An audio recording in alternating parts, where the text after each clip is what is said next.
It's U of L Today on 93.9 The Ville. Here's your host, Mark Hebert. And welcome to U of L Today with Mark Hebert on 93.9 The Ville. So glad you're joining us for the next half hour or so, which I think you'll find pretty interesting. A little bit of history, and we're also going to talk to a former graduate of the University of Louisville. So we'll get to that here in just a second, but I want to talk a little bit about some stuff that's been going on campus during the summer. It's actually been a pretty busy place around here. I'm aware of more than 30 different summer camps that the University of Louisville has been putting on. Engineering, music, medicine. There's a camp for kids with hearing loss put on by UofL audiology students, a digital media camp just for fifth grade girls, a summer law clinic for high schoolers interested in law. Seems like there's a camp for just about anyone at the University of Louisville. So that's been going on over the summer, and we've done some stories on it. It's been very interesting talking to the kids and what they've learned over the summer from U of L's finest faculty and students. All right, so what do we got on the show today? Well, she's one of the more than 100 Fulbright scholars from U of L in the past several years. Chloe Zoller has been a bit of a world traveler, and she's getting ready to do some more studying and teaching overseas. And she's one of U of L's outstanding young graduates. She'll be here to talk about her experiences in Colombia, South America, and also at the University of Louisville. But first, most of you know Tom Owen from his days in local politics, or perhaps as the guy who just knows a lot about Louisville history. Well, there's now a collection of interviews with Tom Owen going back 25 years, and you can watch them in U of L photo archives. He's an archivist, and his name is Tom Owen. He also works at the University of Louisville. He's here along with the guy who recorded those interviews, local filmmaker Morgan Atkinson, and they're here to talk about the project, maybe share a few stories and what you can see if you go down the archives down at U of L and check out the Tom Owen interviews. Is that what they are, Tom? The Tom Owen tapes? 50 hours worth. We think about 50 hours worth. At least 50 hours Well, Morgan worth. seems to think they're longer, Tom. I don't know. Maybe the interviews weren't that interesting. Well, there are interviews, and then there are also interviews with persons who were on the other side of a political race and who were observers of my political life, which went on for 23 of 27 years in local government. And so then there's also just some raw campaign footage when I ran for mayor in 1998 in the old city. And there are interviews with constituents, citizens at the door. I'm out campaigning, or I'm on a bus at 28th and Broadway, or I'm standing at a bus stop. There are highlights of victories and defeats. So all of that. So it's a collection of material, interviews that Morgan did with me. So Morgan, there's 50 hours, which may be more, according to you. And you put these together for what reason? Why did you start videotaping Tom Owen way back when?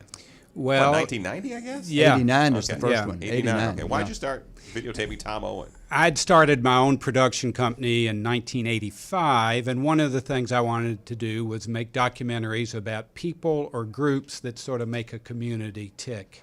And Tom has always embodied for me some of the best things about Louisville. And so I've always been a fan and a friend. And when he said he was going to run for the board in 1990, I said, we ought to start a video diary. And that's how it started. I always had the notion of a finished documentary from these interviews. Still to come. But that's culling a lot of tape. Yes, it is. I feel disappointed because I think Morgan really thought one day I would really amount to something. Yeah. And now you're just a retired archivist at the University of Louisville. Well, someday retired archivist. Someday retired archivist, retired politician. That's Yeah, right. more That's accurate. right. That's Yeah. exactly right. So these tapes, just to reiterate to folks, these tapes that you shot, this video that you shot, Morgan, is being donated to the University of Louisville Yes. Archives. So the idea behind that was what? Well, they were in my basement, which is not climate controlled, and I'm thinking these things, in my opinion, which is not at all objective, Tom is one of Louisville's treasures. I'll make him blush a little bit. And I thought, even if I don't do a finished doc out of this, these should be someplace. And the U of L archives were very happy to receive them. And scholars in the future may want to refer to them. I know Tom has done many things that have helped shape the path of the community. And so I hope they will be of help in the future to people. They were done, and the interview sections, I think the best way of saying it, Mark, is that these were not conversations with the interviewer. So True. It was a darkened room with a bright light, and I would be asked questions, and they would be introspective kinds of questions. What about the campaign? Would you grade this campaign today, as we were going through the agonies of first running for office in 88, 89, or running for mayor in 98, or running for re-election as a Metro Council person down through 2016? Grade the campaign 1 to 10. What are the challenges? What are the strengths and weaknesses? I'm painfully aware of the weaknesses. As a first an alderman for 9 years, and then a Metro Council person for another 13, what are your strengths? What are your weaknesses? And as a historian and as a practicing politician, what world did you live through? What world did you shape through? So it really was kind of a diary, for lack of a better. Yes. It was Tom's thoughts on what was happening at the time, basically. And In a among nutshell. those thoughts would have been a prolonged season of struggling with a fairness law. Yep. Yeah, and you mentioned that in your notes to me, Morgan, that you thought that was one of the highlights of all these tapes that you put together. So let's talk about that a little bit. What were some of the things that both of you thought since 1989 to now? What were some of the highlights and some of the things that people would be most interested in knowing where Tom was at the time, from your perspective, and then I'll ask Tom the same question. Sure. I guess the first one was Tom's stance on the fairness ordinance. He was, if not the first, one of the first people willing to go out there and push this ordinance. It wasn't a popular stance to many people, and again, not real objective, but I thought Tom showed real courage, sort of a profile in courage to get out there. And he would share in our conversations the battering he was taking from some sides. And so it was interesting to see that. And so that was one big one, and then in the race for mayor against Dave Armstrong. That was what year? 1998. 98, 98. right? And he came so close to winning, and just watching that campaign, you talk about a grassroots people's campaign. It made Eugene McCarthy's group look like a well-oiled A machine. children's crusade. It was. And for me, well, riding the bus with him, seeing him interact with people was always great. But election night, through sort of a mishap in the way they were collecting votes, suddenly it was showing Tom was ahead. And I remember this. I was a political reporter at the time and covered that race, and I remember that. And Tom, I had him mic'd, much to his chagrin, and he's saying, I don't know what I'm going to do if I'm going to win, It's a dog catching the bus, right? That's oh, right. damn, I might have to be mayor. Yeah, and I think there may be a lot of people in that boat. But we also, I also as a Metro Council person, went through the agony of 2 removal proceedings. As a Metro Council person, went through in that hiatus between 99 and 2003, I was involved actually opposing the merger referendum.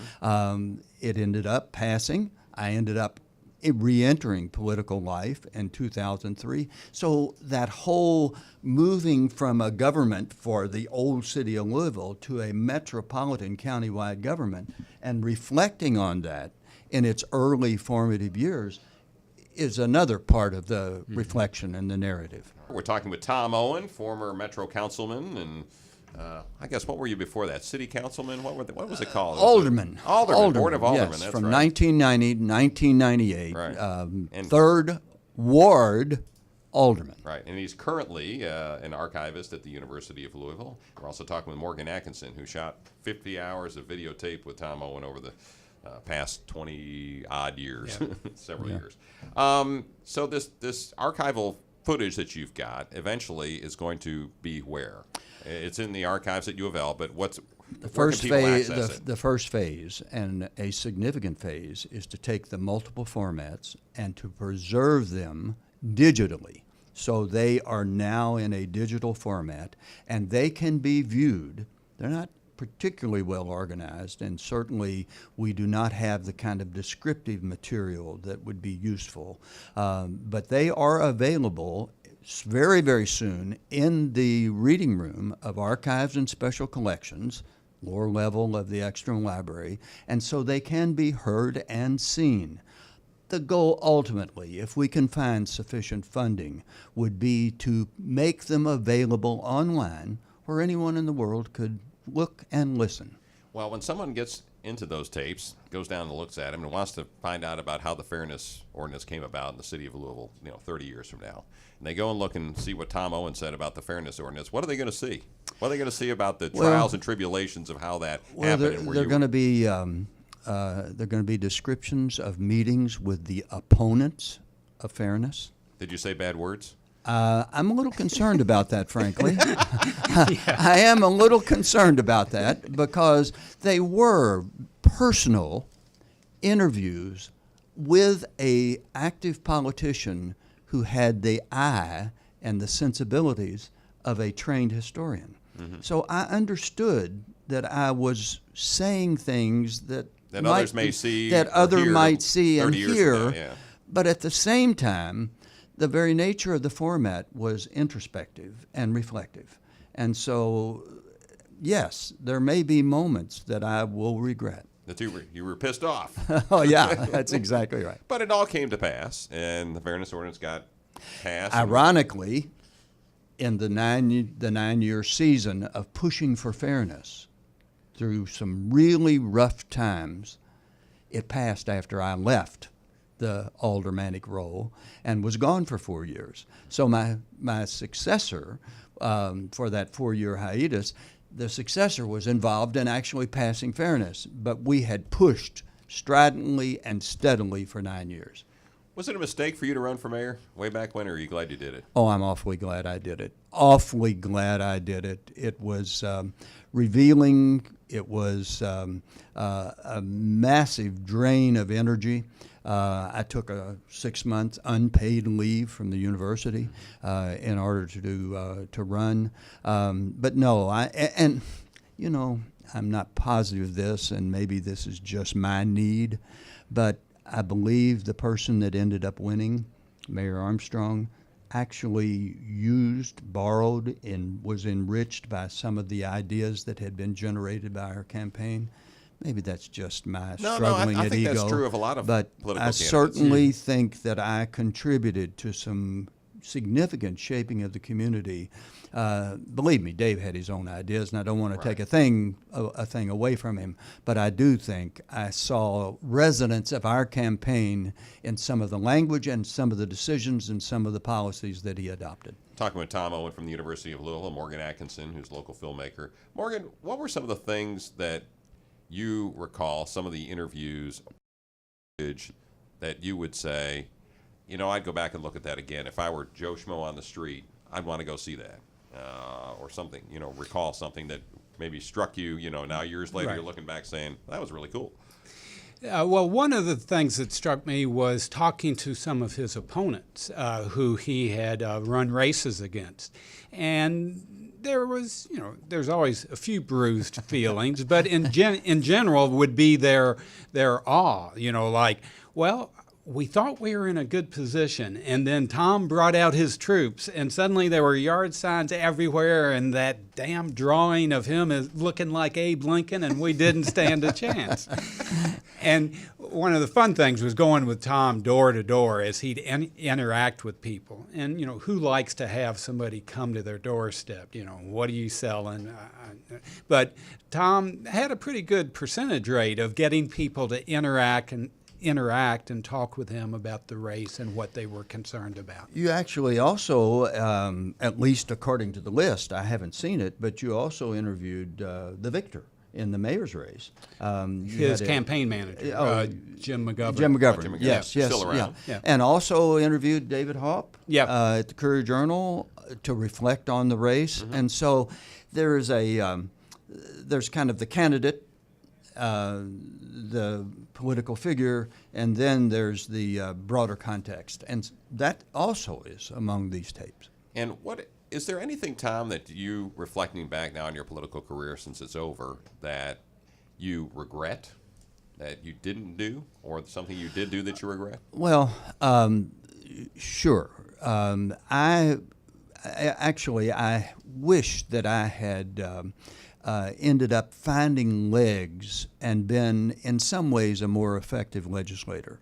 I had significant strengths as a member of the Board of Aldermen, and as a candidate, and as a member, a long-term member of the Metro Council.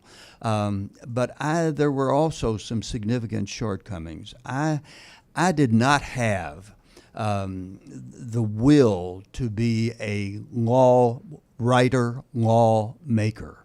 That's door to door down the hallway. In the case of 26 members of the Metro Council, a daily, sustained hustle. I did well by my district. I thought I was awfully effective with colleagues on both sides of the aisle because I did not have a long memory full of bitterness, and so those were strengths. But I think, generally speaking, I looked over at colleagues and understood that there's a different breed of cat. And some of them may not always be popular, but they are sustained and effective legislators, and read that as a lawmaker. Okay. And as a historian, archivist, and former politician, what are the things, 1, 2, 3, or maybe just 1, 2, that the city of Louisville needs to do right now to make progress over the next 50 years? Finish the 100-mile loop. Come on, let's get it done. The parks. That is the bicycle, Yeah, I know what you're talking bicycle pedestrian loop around the 100 miles, and connected with a smaller necklace through southern Indiana using the Big Four and the Norfolk Southern K&I Bridge. Okay, that's one. Somehow deal with the significant gap between the comfortable folks and neighborhoods and the neighborhoods of violence and dysfunction. That is painful, significant, and it's much more complex than just bridging the 9th Street divide. It is. In addition to that, I think it's very, very critical that we find ways of trying to transcend polarization, kind of an ideological polarization. Republicans versus Democrats Well, right now. and Pretty also, much. and also just those painful social issues involving distance on abortion lines and those kinds of things. Right.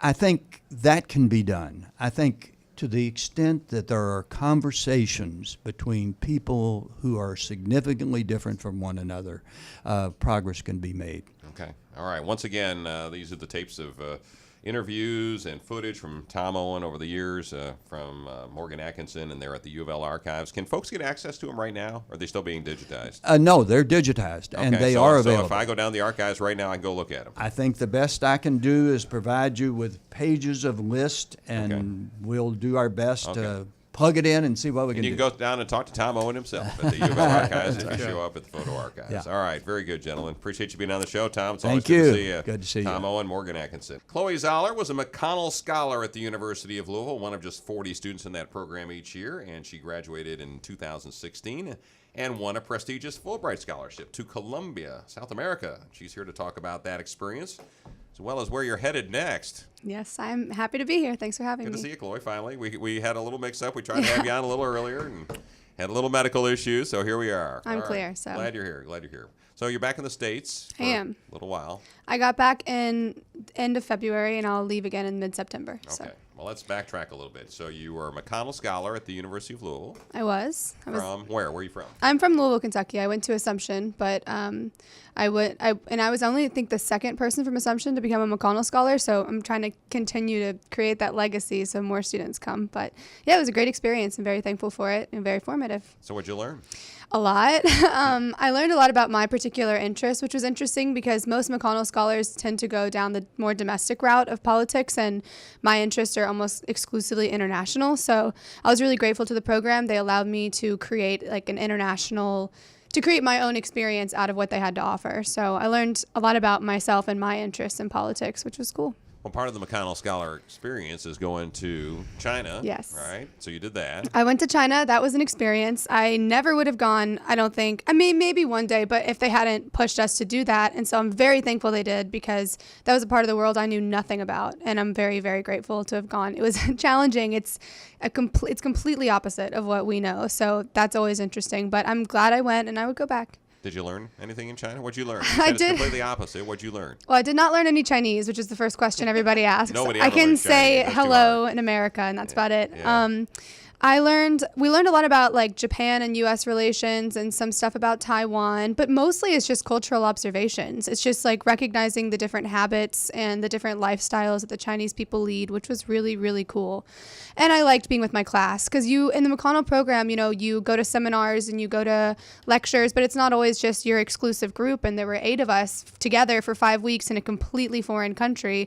You have to bond, So we really, really enjoyed that time together. And I miss my classmates. I haven't seen them in a long time. Yeah. So you graduated from UofL in 2016 with a degree in?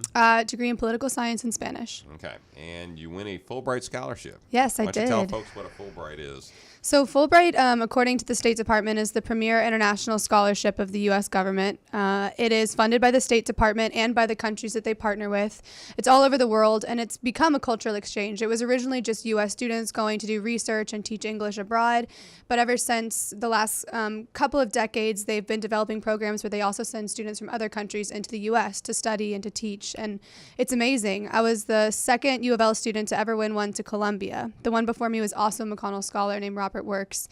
And my placement in Columbia was in the middle of nowhere. It was in southwest Colombia, about 6 hours south of Bogota, the capital. And no Fulbright had ever been there in the 60 years of the program. So it was a very, very authentic, interesting experience. Authentic. That's Yes. a good word. Yes. Primitive, rural. It was pretty rural. My city was the biggest city in the region by far at about 300,000. Mind you, about half of that I could never really access because of security reasons. It just wasn't safe for us to go into certain parts of the city. It was called Neiva. It's in the Huila region, and it's really, you don't ever see foreigners there. I mean, like if we saw a foreigner, all of our heads would whip around, even ours, because you just don't see it. And it was on average about 102 degrees Fahrenheit every day. Is that for all? the year. Yeah, that's all. But it was dry heat, right? It No. wasn't bad. No, it wasn't It like wasn't in dry Phoenix heat. where people say it's dry heat. It's not that hot. No, it's not as humid as like a Kentucky summer, but it's pretty bad. And it was just really interesting. I mean, I was placed at a school that had an English requirement. Well, the assumption on Fulbrights in Columbia is that you're teaching at university level, which is not common for Fulbright. Usually you teach high schoolers or middle schoolers or something like that, but we taught university students. And they assumed that our students would be of pretty average speaking level, able to have conversation, then it would be more of a cultural exchange because that's the job. But my students, of the 200 I saw in a week, maybe 6 of them could have a conversation with me in English, and only maybe 3 could have a decent conversation. None of them could have It was like what we're broken having right English. now. Very broken English, which is fair because Colombia as a country is one of the most geographically isolated countries in the world. I mean, it's got all the different ecosystems you can imagine, and you can be in one city and then you can cross a mountain range and it feels like you go back 30 years. So it's understandable that they haven't had the access to English as people in big cities would have or in other countries would have. But that was very challenging because I'm not trained in teaching and I haven't taken a grammar class since I was in high school. So that was a big wake-up call for me. And I was lucky enough that I was at the university with another Fulbright girl, and we lived together, and I do not know what I would have done if she hadn't been there. Right? Yeah. Yeah. We're talking with Chloe Zahler, who is a former Fulbright scholar from the University of Louisville, U of L graduate. What did you learn out of Columbia? I learned a lot about the country. So a lot of people may not know who don't follow international news, and even those who do, honestly, because Latin America is not covered like it should be, that Colombia last year reached a peace deal. It had the longest civil war of any country in South America. It was about 55 years when they reached this peace deal. So I was there for that, which is the main reason I applied to be in Colombia, because that's my interest in international relations, is peace and conflict studies. And I learned a lot about what it means to, like, what the price of peace is. Because because people think, why would you not want peace? And why would, but it's so complicated. In Colombia, the first time they had the vote for peace, it actually got rejected. Yeah, I remember that. Because, there were so many reasons. And I personally That was surprising. no one could understand. No one outside of the country could really understand why they would do that. And there were a number of factors that played into it, including natural disaster that happened on the coast that prohibited a lot of voting. But mostly the argument was that they didn't feel like they were getting justice. They were getting peace by not having arms and the factions of the dangerous parts of the country, but they weren't getting the justice that they wanted for all of the victims. So. Are the views of Colombia that Americans hold accurate? The drug lords running the country, and everybody's smuggling dope into the United States. Is any of that accurate at all? No, it really truly isn't. I mean, Colombia does have pockets of the country that are still dangerous. There are areas in Colombia you would not want to go to, but you know that. And when you're there, you have the embassy sending you emails saying be careful of this highway. There's some ELN people still there. What's ELN? It's one of the guerrilla groups. One of the groups, one of the guerrilla groups. So you have that, but it's like any other country. And I mean, I traveled overnight on buses alone as a young woman, and I never felt unsafe. Colombians are so kind and helpful. And the cool thing about being in Colombia this last year was that for the first time ever, Colombians feel safe traveling in their own country, because for the last 10 years, it has gotten progressively safer. So you're not just a tourist doing all the things that tourists do, you're experiencing the country with Colombians. And the lessons you learned at the University of Louisville that you could take and apply to your studies and to your minglings with the Colombians, what were they? Well, UofL teaches you a lot about the importance of diversity. It's a pretty big campus. It's an urban campus. So it teaches you to engage well with students. And the main thing that I took with me from UofL going into Columbia was actually leadership lessons that I was taught through the Engage Lead Serve board at UofL. They have a couple of really cool personality type tests where you learn about your strengths and your weaknesses. And I really developed those my senior year because I led the freshmen in learning about those. And so I took those and I understood who I was and what I could offer. And then I came to the table wanting to listen to Colombians. And UofL really taught me the importance of that, about, knowing who you are, but also not assuming other people's problems and situations, and being able to give what you have to people based on what they need. Talking to 2016 U of L graduate Chloe Zoller. So you're headed to someplace else now. Where? Yeah. Tell us where. So I'm moving to London in about 2 months, a little under 2 months, to get a graduate degree. And I'm very ready, very excited to go back to school. I'm a major nerd for school, so. Major nerd for school? Yes. Well, I hope your parents don't hear this and say, oh, she's trying to get away from us. Oh, they know. They're used to it. I've been doing this since I was young. So. And what are you going to do in London, and how? What do you hope that will lead to in terms of a career? Okay. I am going to get a master's at the London School of Economics and Political Science. I've had my eye on that program for quite a while. It's a really, really diverse program. It has a diverse faculty body, but it also has a very diverse student body, and it's very selective. So they choose students who have all these unique experiences so they can really come together and we can challenge each other. I will be getting a master's in international relations, and I hope that while I'm there I can get some sort of internship and also do volunteer work so I can test out for sure what I want to do, because I'm not positive. Part of me really wants to go into foreign policy. I'm really interested in security studies and maybe, eventually working my way up into the State Department or the Defense Department. But the other part of me is really passionate about, like I said, peace and conflict, and more of like the on the ground part of it. So I have to figure out which of those two I'm most interested in. You'll figure it out. You're a smart kid. Yeah, I hope so. Chloe Zoller, it's always great to see you. Nice to see you, Welcome too. back, and maybe when you get back from London, we'll check in again. and talk again. There That'll you go. be nice. All right. That'll about do it for the show for today. Thanks for listening to U of L Today with Mark Hebert, and go Cards.